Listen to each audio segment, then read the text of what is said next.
જી હું છું જિગ્નેશ પ્રજાપતિ સોમનાથથી અને આજે તમને જણાવતા ખૂબ જ આનંદ થાય છે કે સૌપ્રથમ સોમનાથની અંદર યુવા ટીમ દ્વારા એક સરસ મજાનું રાત્રિય ક્રિકેટ ટુર્નામેન્ટનું આયોજન એકત્રિત કરવામાં આવ્યું છે,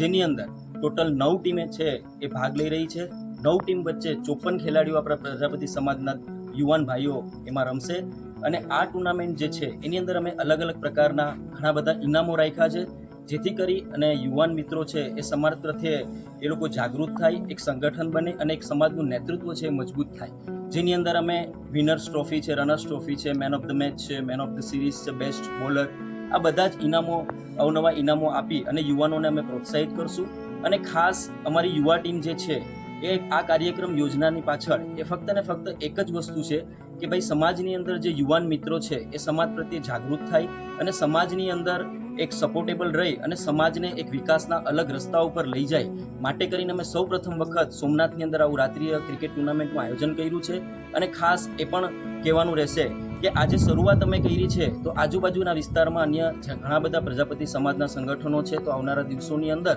એક અમારું ઉદાહરણ જોઈ અને એ લોકો પણ પોતાના વિસ્તારની અંદર આવા કાર્યક્રમો કરે, જેથી કરીને એક યુવા સંગઠન એકત્રિત થાય અને પ્રજાપતિ સમાજનો વિકાસ બહોળો થાય એવો અમારો પ્રયત્ન છે। તો આપ સર્વ જે કોઈ પણ વિડીયો જુઓ છો અને વિડીયો તમે જે સાંભળી રહ્યા છે એ બધા તમામ પ્રજાપતિ સમાજના ભાઈઓ બહેનો, માતા, વડીલો અને બાળકો તમામ લોકોને અમે આમંત્રણ આપીએ છીએ કે આપે 25/5/2024 વાર શનિવાર અને સ્થળ ધર્મશાળા પ્રજાપતિ ત્રિવેણી રોડ, આપ સૌ ત્યાં પધારો અને આપણે સાથે મળીને આ ઉત્સવ છે એ ઉજવીએ અને વધુમાં વધુ આ વિડીયો શેર કરો અને આવી જ રીતના શેર કરી અને અમને સપોર્ટ આપો અને સર્વ વડીલો અમને આશીર્વાદ આપો। જય માતાજી।